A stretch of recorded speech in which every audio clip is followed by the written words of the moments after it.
Déjà, ça nous permet de savoir qu'on est illimité. D'un seul coup, je me retrouve, téléportée à un autre endroit. Je me suis toujours dit que j'avais énormément de chance d'avoir une vie nocturne aussi riche.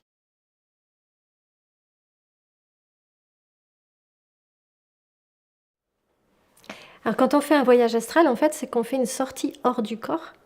C'est-à-dire qu'on a un corps physique, mais on a aussi des corps subtils, dont le corps astral. Et donc on va sortir avec cette partie de nous-mêmes, on va mettre notre conscience dans le corps astral et on va, quitter le corps physique pour pouvoir, faire des expériences conscientes avec notre corps astral. Donc notre corps astral, il est toujours relié à notre corps physique par une corde d'argent, on appelle ça.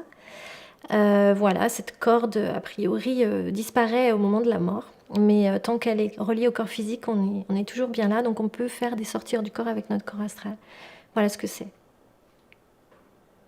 Alors ça peut servir à, bah, déjà à avoir beaucoup de joie parce que chaque fois qu'on fait un voyage astral ou une sortie hors du corps, ben, on en retire beaucoup de satisfaction, en tout cas pour moi.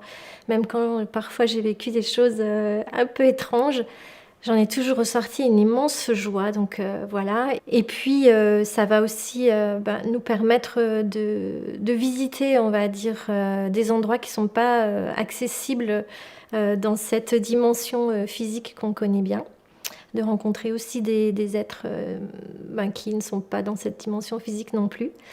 Bah, ça apporte énormément. Enfin, moi, je trouve que ça apporte énormément, quoi. Je me suis toujours dit que j'avais énormément de chance d'avoir une vie nocturne aussi riche.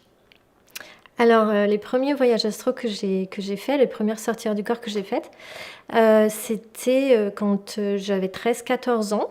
Donc tous les soirs, en fait, je me disais: «Ah, ce soir, tiens, je vais voyager» et toutes les nuits, j'allais faire un voyage, autour de la Terre.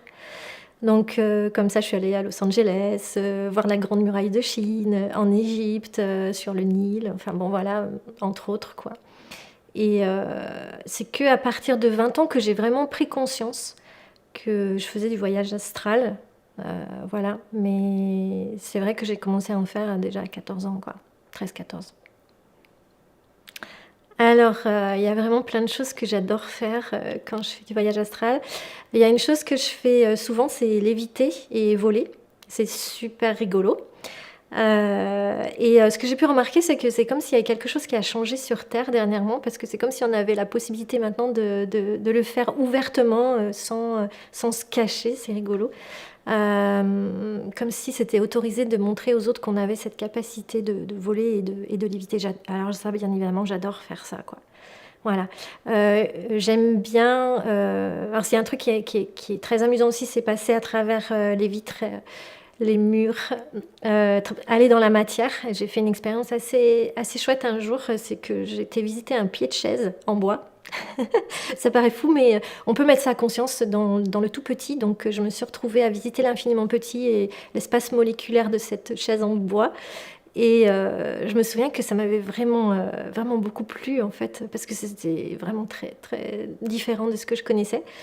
Et c'est vrai que quand on traverse une vitre, par exemple, on sent qu'on traverse quelque chose quand même.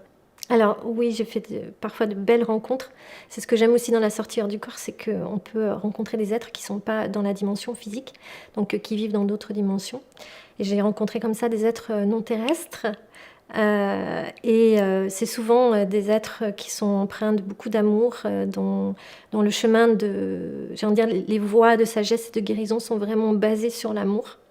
Donc c'est très, très riche et c'est vraiment merveilleux de pouvoir rencontrer des êtres comme ça et de pouvoir les entendre en fait, parler en fait de ce qui est propre à leur, civilisation. Voilà, j'ai fait aussi, des super belles rencontres, chamaniques, c'est-à-dire j'ai rencontré des esprits animaux. Notamment, le lion, la lionne, l'ours, le dragon. Alors c'est vrai que le dragon, ça peut peut-être, vous sembler être un animal fantastique et c'est vrai que dans cette dimension dans laquelle on vit, dans la troisième dimension, c'est ça. Mais dans l'astral, pour moi, c'est bien réel et c'est un être vraiment empreint d'une grande sagesse. Et aussi, c'est comme ça aussi que j'ai rencontré le guide qui m'a transmis, la thérapie intuitive. Et c'est un être, d'une grande, grande bonté, d'une grande sagesse, d'une pureté, vraiment extraordinaire. Et ouais, donc des belles rencontres, ouais, super belles rencontres. Alors oui, ce qu'il y a de bien, encore une fois, dans le voyage astral, sortir du corps, c'est qu'on peut apprendre